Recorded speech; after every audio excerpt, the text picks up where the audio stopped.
Step 3 میں آپ کی اردو کی ٹیچر مسما بات کر رہی ہوں۔ امید ہے کہ آپ لوگ اپنی گرمیوں کی چھٹیاں بہت اچھے طریقے سے گزار رہے ہوں گے اور اپنے آپ کو گرمی سے محفوظ رکھ رہے ہوں گے۔ تو اس کے ساتھ ہی ہم آج کے سبق کا آغاز کرتے ہیں، جس میں ہم سیکھیں گے اسم کی تعریف اور اسم کی اقسام معنی کے لحاظ سے۔ جی آج کے سبق کا آغاز کرتے ہیں، جو ہے آج کا ہمارا سبق سب سے اس کا عنوان ہے اسم اور اس کی اقسام۔ جی اسم کا کیا مطلب ہے؟ اسم تو آپ سب کو پتہ ہے کہ اسم کو نارملی ہم نیم یا نام ہوتا ہے، وہ نام ہم نارملی 3 چیزوں کا رکھتے ہیں، یعنی کہ کسی شخص کا نام ہو سکتا ہے، کسی بھی جگہ کا، کسی بھی چیز، جانور یا پرندے کا نام۔ جی اب مثالیں بھی دی گئی ہیں اس میں، مثال کے طور پر علی، لاہور۔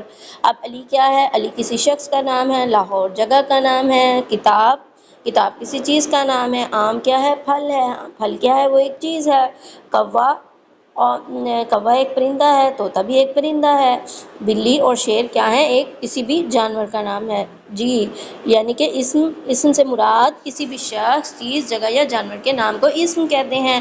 اچھا بچوں، آپ نے اکثر دیکھا ہوگا، نارملی لوگ کہتے ہیں کہ آپ کا اسم گرامی کیا ہے؟ جب وہ آپ سے پوچھ رہے ہوں آپ کا اسم گرامی کیا ہے، تو اس کا مطلب ہے کہ آپ نے انہیں اپنا نام بتانا ہے۔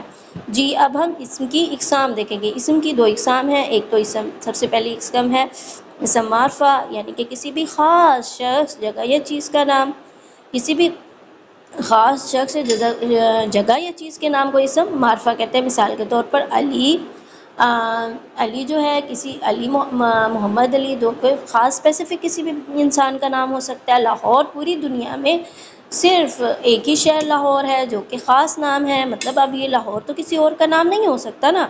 جی شیر وہ ایک خاص جانور کا نام ہے، اور عقاب وہ بھی کسی خاص جانور کا نام ہے، یعنی کہ کسی بھی خاص شخص، جگہ یا چیز کے نام کو ہم اسم کہتے ہیں۔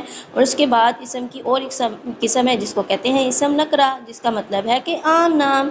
عام نام مطلب کسی بھی عام شخص، جگہ یا چیز کے نام کو اسم نکرہ کہتے ہیں۔ مثال کے طور پر لڑکی، اب یہ پوری دنیا میں کوئی بھی لڑکی ہو سکتی ہے، کسی بھی گرل کو ہم دیکھ کے کہتے ہیں کہ یہ لڑکی ہے، تو لڑکی جو ہے وہ عام نام ہے، جس کو ہم کامن بھی کہتے ہیں۔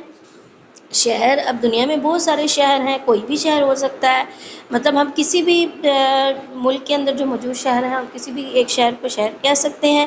اور پرندہ، کوئی بھی پرندہ ہو، اس کو ہم بہت سارے وہ جانور جو کہ اڑ سکیں ان کو ہم پرندہ کہتے ہیں، اور اس میں بہت سارے پرندے آ سکتے ہیں۔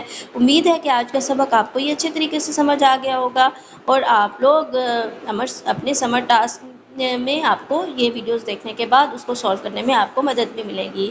اور اپنا خیال رکھیں، دعاؤں میں یاد رکھیں۔ اللہ حافظ۔